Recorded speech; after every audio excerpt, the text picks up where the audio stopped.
você quer se tornar um advogado bem-sucedido, só pare de ser um advogado generalista. Seja bem-vindo à Semana do Direito da Saúde, uma sequência de aulas que vai te mostrar o nicho promissor do direito da saúde. E essa aula em específico, nós vamos te ensinar o beabá do advogado da saúde. Isso mesmo, e nessa aula nós vamos apresentar para vocês o kit de sobrevivência do advogado. A gente vai te dar aqui o beabá de toda a atuação, de como funciona até o primeiro atendimento com o cliente até o início da sua ação. Através da nossa experiência prática, nós vamos nessa aula passar para vocês dicas valiosas de como evitar erros e potencializar acertos. E antes da gente começar o conteúdo, fique com mais um dos nossos depoimentos. Olá, meu nome é Janaína Novaes, sou advogada há 7 anos e há 1 ano decidi mudar de área de atuação dentro da advocacia. Eu já conhecia através das redes sociais a Alessandra, a Andressa e o Fabrício. E quando eles lançaram esse curso do IGEDES, eu decidi que faria porque eu precisava muito ter essa segurança para aumentar o meu conhecimento dessa área e principalmente para poder fazer essa mudança de área de atuação dentro da minha profissão. E foi através desse curso eu consegui me sentir mais segura, aumentar a minha expertise. E o diferencial foi a forma como eles fizeram esse curso, a abordagem muito humana, muito próxima, mais segura para fazer a defesa dos direitos, a defesa da saúde dos pacientes, dos beneficiários de plano de saúde. A mentoria também trouxe outros conteúdos e que nenhum outro curso já havia oferecido, como prospecção de cliente, sobre como precificar, ideias de como poder fazer isso, como poder divulgar os meus trabalhos, até nas redes sociais. Então, foi realmente um divisor de águas na minha profissão. E além disso tudo, é muito bom saber que eu, como profissional, tenho com quem contar. Essa equipe é incrível, é maravilhosa. Sou muito, muito grata por isso. O que você precisa então saber para começar a atuar nessa área? O primeiro passo é marcar uma reunião com o cliente para entender a demanda dele, o que ele está te trazendo, se vale a pena e quais seriam os caminhos mais viáveis para isso. Os documentos, o rol de documentos que você vai apresentar para esse cliente também é de suma importância nessa fase. É importante que você tenha uma ficha de atendimento bem minuciosa, onde vai conter não só os dados pessoais desse cliente, o que vai facilitar para você na hora de protocolar a ação, como também os fatos por ele narrado, e aí facilitar a narração dos fatos na elaboração da sua petição. Outro documento que não pode faltar é a proposta de honorários, o momento no qual você não vai apenas passar o preço do seu trabalho, mas agregar valor. Você vai esmiuçar ali toda a sua atuação. Se aquele valor inclui, por exemplo, uma atuação extrajudicial, se inclui despachos, se inclui viagens para outras localidades em eventual necessidade, tá? E aí, a partir daí também é necessário que você tenha o contrato para que você formalize ali a prestação dos seus serviços. E junto com o contrato, claro, você precisa entregar a procuração, aonde o cliente vai te dar todos os poderes para que você o represente, tanto na esfera administrativa quanto na judicial. Um outro documento bem diferente, que não é todo mundo que usa, mas que a gente gosta de passar essa dica, é o que chamamos de Manual das Boas Maneiras. É como se fosse uma política interna do seu escritório para você já começar a relação com o cliente de maneira harmoniosa e impondo limites. Através desse documento, você vai dizer para ele, por exemplo, o horário que você está disponível no WhatsApp, os dias que você pode ou não responder, a forma como você prefere receber os documentos, se via e-mail, se via WhatsApp.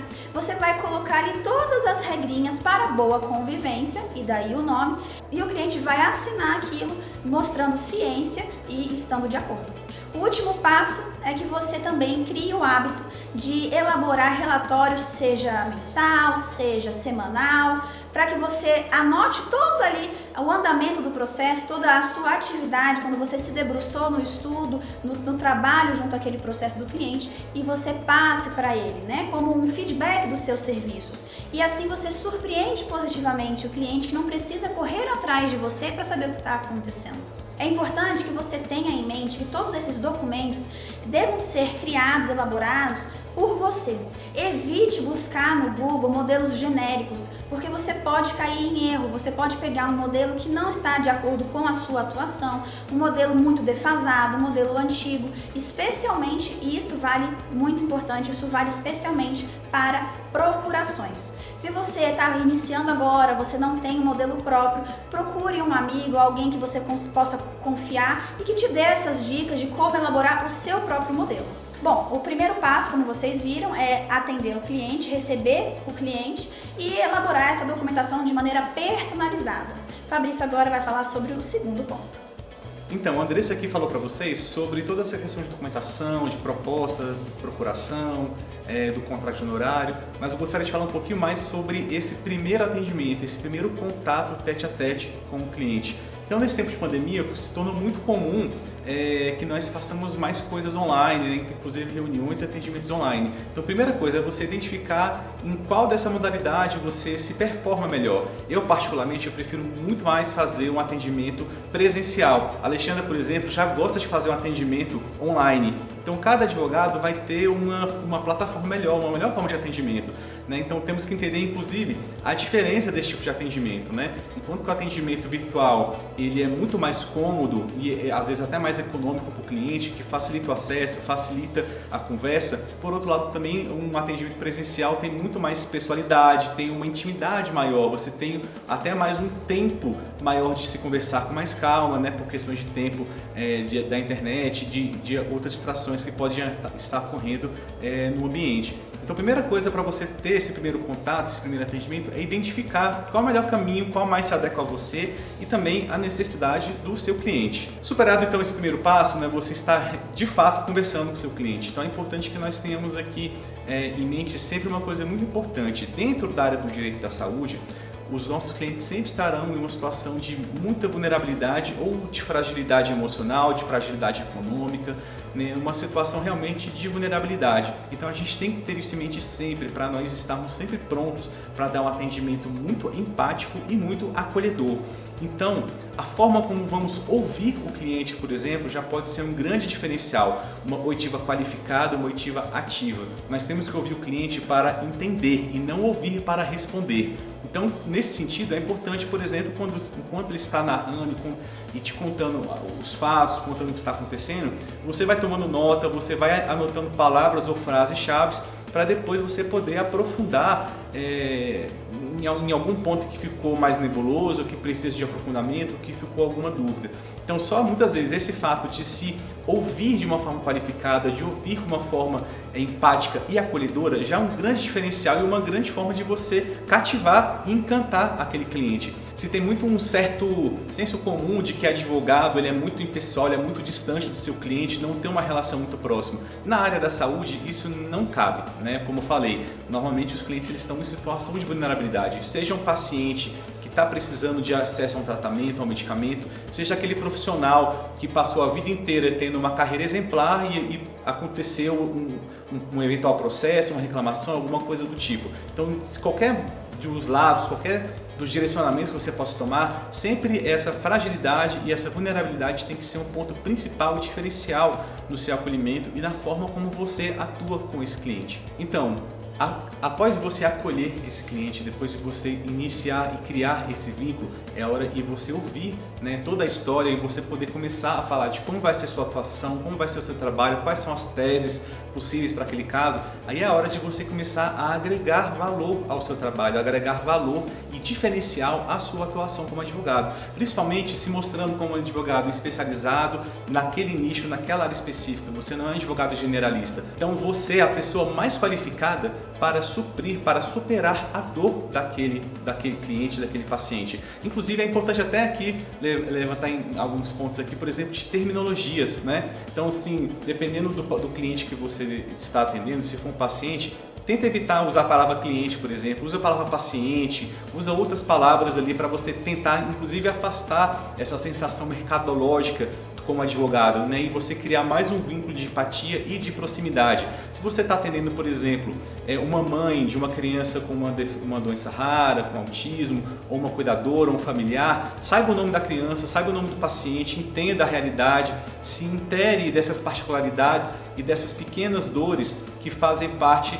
dessa necessidade do cliente. Inclusive, tem essa condição de você se aprofundar inclusive de outras áreas, não ficar apenas na questão jurídica. Nós falamos na aula passada que o direito da saúde não é apenas um conhecimento jurídico, ele implica uma multidisciplinariedade. Então você conseguir ver a realidade daquele paciente, daquele profissional de uma forma muito mais macro, que engloba os diversos setores, os diversos recortes da vida e da existência daquele paciente, pode ser também um grande diferencial, inclusive um grande diferencial para a sua tese no processo. E aí você criou todo esse laço, ouviu a história, já criou a tese e chegou a hora de cobrar. Nós vamos aprofundar bastante sobre esse tema na próxima aula, sobre a cobrança e a prospecção de clientes. Mas eu já vou adiantar para vocês aqui uma dica muito importante. Tenha postura e muita segurança ao dar o seu preço. Não fique barganhando os valores. O seu honorário, só você que sabe o valor que tem o seu trabalho, o seu esforço, a sua preparação. Então, muitas vezes ficar barganhando, ficar tentando encontrar novas formas e tal, muitas vezes impostas pelo cliente, pode inclusive denotar contra uma imagem de profissional, uma imagem de capacidade sua. Então, você como um especialista, você tem que ter essa segurança de você ter uma precificação justa, correta, mais firme. Isso já também é um grande diferencial que mostra como você é profissional, como você é experiente nessa área. Vou aproveitar essa fala do Fabrício para reforçar a importância de você apresentar uma proposta de honorários minuciosa, onde você vai personalizar e vai explicar para o cliente detalhadamente todos os serviços prestados. Porque a partir do momento em que ele entende toda a complexidade envolvida na atuação do advogado e todo o seu esforço para conseguir a sentença mais favorável na medida do possível, você consegue agregar valor e, portanto, não precisa, como o Fabrício falou, barganhar. Tá? Então é importante que você personalize os seus documentos e que você demonstre a sua atuação, quão especializada e quão dedicada ela é. Resumindo, principalmente para você que às vezes ainda não teve a sua primeira experiência, não teve ainda o seu primeiro cliente, ou ainda não teve a experiência de atender sozinho. Esse atendimento não tem segredo, não é um bicho de 7 cabeças, mas precisa sim de técnica. Você, como eu falei, você tem que ter uma postura profissional, uma postura reta, uma postura que demonstre a sua especialidade e o seu profissionalismo. Você conseguindo se manter nessa postura, conseguindo se manter nesse local de profissional, de especializado, de quem entende e sabe como resolver a dor daquele cliente, vai agregar bastante na sua imagem pessoal junto ao cliente e também no valor dos seus honorários. E tudo isso é muito importante, porque nós precisamos fidelizar esse cliente, nós precisamos encantá-lo para, caso seja necessário, futuras ações com aquele cliente, ele nos procure novamente e também que a gente consiga as indicações. E ninguém melhor para falar sobre isso que a Alexandra. Então, você já fez o primeiro atendimento, você fez a prospecção, você conseguiu que aquele cliente fechasse o contrato e agora, né, o que eu faço para que esse cliente fique fidelizado ao escritório? Ou seja, que ele entre ali na minha cartela de clientes e me veja como um advogado da família. É muito importante a gente salientar algumas questões que antigamente nós tínhamos muito. Antigamente nós tínhamos muito o médico de família e o advogado da família. Era aquela pessoa que a gente procurava qualquer problema, qualquer dificuldade. Hoje, com o advento da internet, isso ficou muito mais relegado ao próprio Google. Então, qualquer dúvida que aquele cliente tem ou que alguém tem, ela vai ali no Google e tenta descobrir a solução. Mas acaba não procurando um advogado. Lá no escritório, a gente busca muito essa fidelização do cliente. E como que a gente faz esse passo a passo para que o cliente fique fidelizado, para que ele lembre de nós, para que ele se lembre, quando precisar de um problema, procurar os advogados dele, ou ainda que ele nos indique para outras pessoas. Existem alguns pequenos passos que fazem toda a diferença. Eu sou uma pessoa que gosta muito do calor humano, que gosta muito de estar com as pessoas. A minha linguagem do amor, para quem leu o livro, e aí fica a dica do livro 5 Linguagens do Amor, é dar presentes. Então eu sempre vou demonstrar para as pessoas que eu gosto através de dar um presente. Não necessariamente um presente caro, mas às vezes enviar um cartão, comprar um docinho para a pessoa, lembrar de levar uma Coca-Cola para filmagem do CPL do IGEDES. Essa é a minha forma de demonstrar carinho para as pessoas. E eu levei isso para o meu escritório. No meu escritório eu sempre tento lembrar dos aniversários dos clientes, e isso é um dos pré-requisitos quando eu vou preencher a minha ficha de atendimento no escritório. Tem lá data do aniversário do cliente e do paciente em especial. Muitas vezes quem chega lá para o atendimento é uma mãe, é um pai, e a gente anota o aniversário do pai, da mãe e do menor.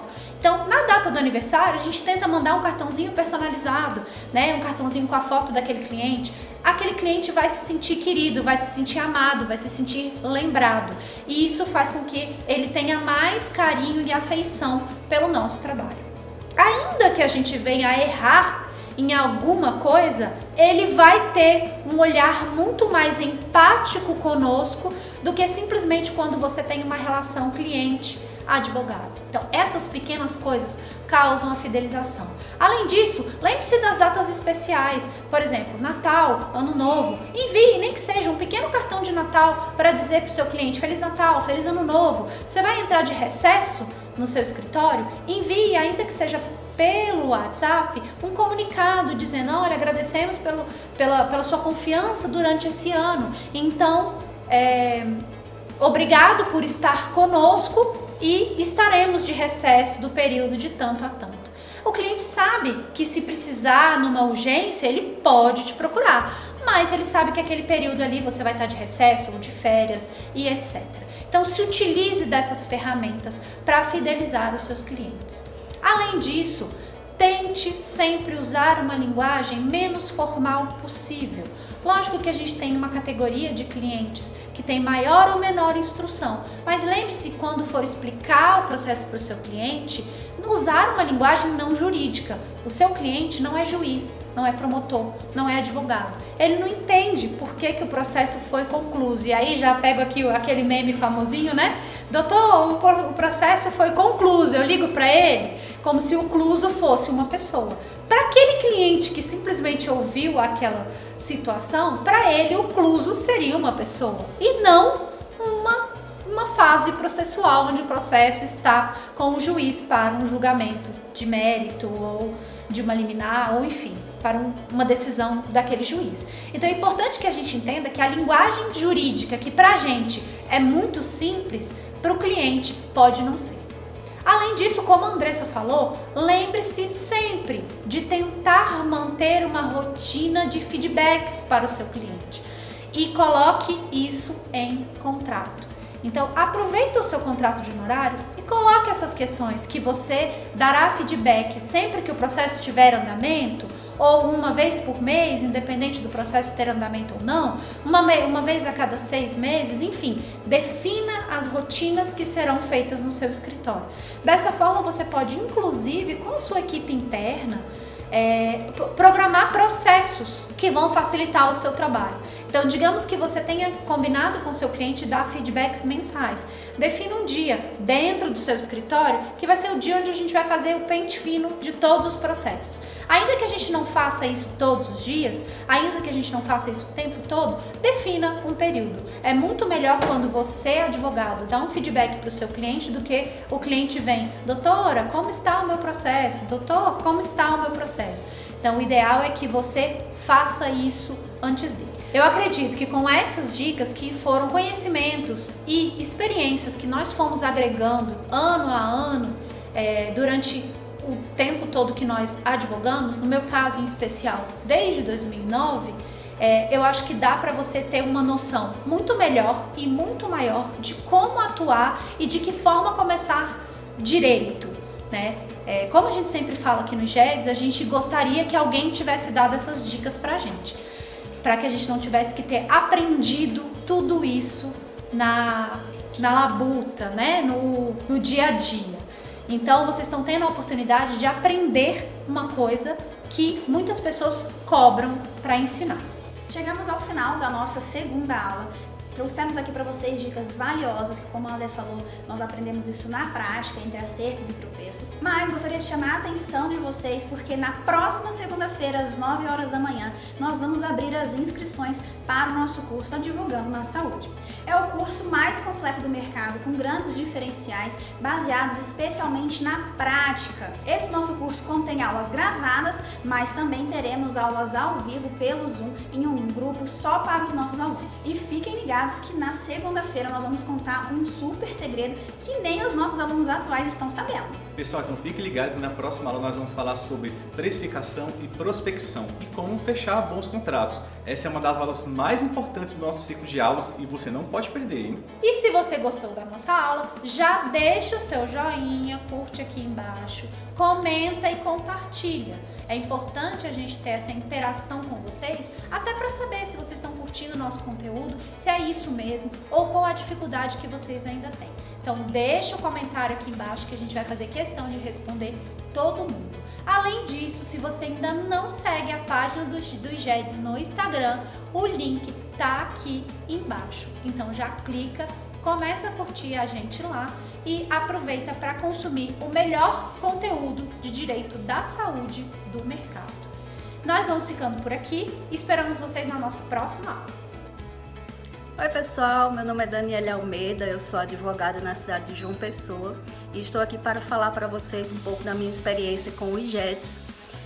O IGEDS para mim foi um divisor de águas, foi um momento que eu consegui alavancar em muito pouco tempo a minha carreira na advocacia especializada no direito da saúde.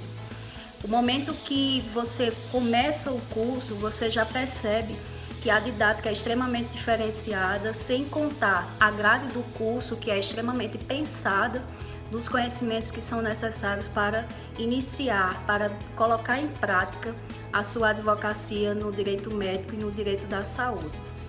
Eu estou extremamente feliz com tudo que eu vivi durante o curso, fiz o acompanhamento com as mentorias e as orientações que lá recebi são e foram cruciais para que eu pudesse prospectar clientes, para que eu pudesse acompanhar os meus clientes nas suas demandas específicas, né? E de forma especializada, de forma humanizada. Os professores do IGEDS são excepcionais, eles cada um tem um perfil de modo que eles ensinam os conteúdos de acordo com aquilo que eles são especialistas, que eles são com excelência mesmo. Então o curso é extremamente diferenciado dos que estão no mercado e eu posso afirmá-los com segurança, pois eu sou aluna de outros cursos e eu vejo a diferença do curso do IGEDS para os cursos que estão no mercado, desde a sua grade curricular até a parte prática.